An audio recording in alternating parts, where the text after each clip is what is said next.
So hello everyone, welcome back to the last video of this section where I show you the last and most important place where we'll be writing our code, and that place is basically anywhere. What a Python file is basically a text file. So essentially I can fill Notepad with print hello world and save it under documents, under programming, under Python. Over here I'll save it, but the important bit is to save it as a .py file. .py is the extension we're looking for. So I'll save it. Now it has been saved. Now to run it, I go to where I put it. That was documents.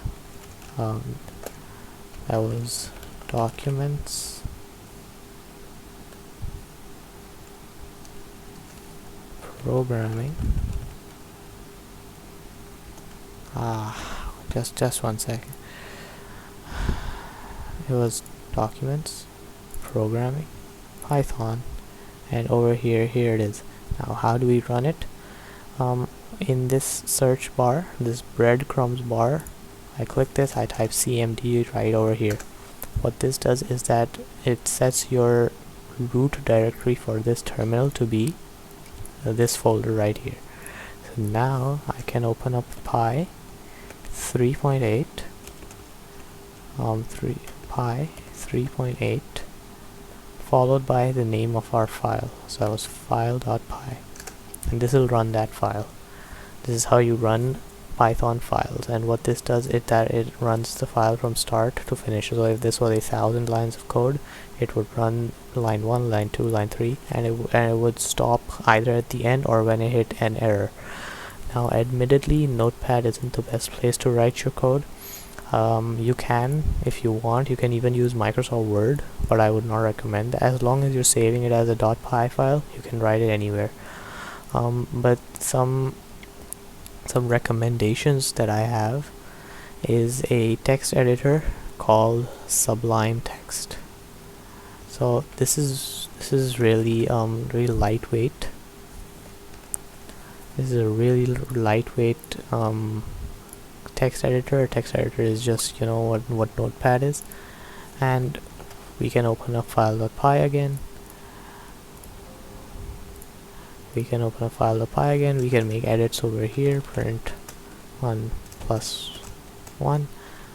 And now since it's already saved as file.py, I just need to save it.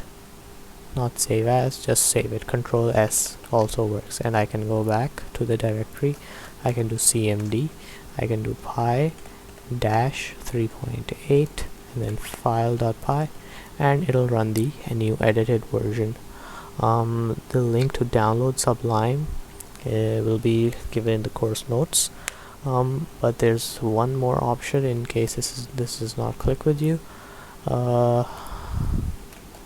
Atom is a pretty good text editor, and Atom is open source as well.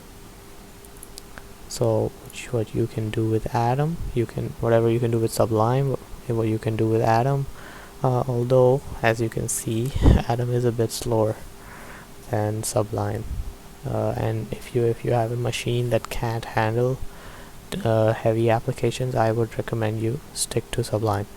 But even over here I can open a file.py. I can add another line, print 5 times 15. There we go. I can hit Control S to save, and then I can go back here. I can do cmd py dash 3.8 file.py. There we have our new edited output. So yeah, those are the options that at the start you can use. There is another, it's called Visual Studio Code, and this is the most widely used one. It's also what I use, but again, this is an even heavier application than Atom. So make sure your computer can handle it. It's a lot more complicated because this is what's called an IDE, while these two and Notepad, they're called text editors. So what these two do is they only allow you to edit the file, and then you have to run it using an external terminal.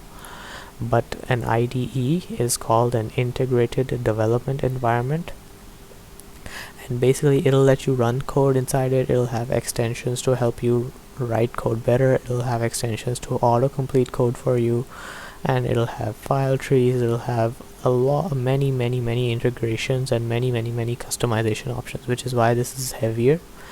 But later on it does become extremely helpful to use this for large projects, and especially for collaborations.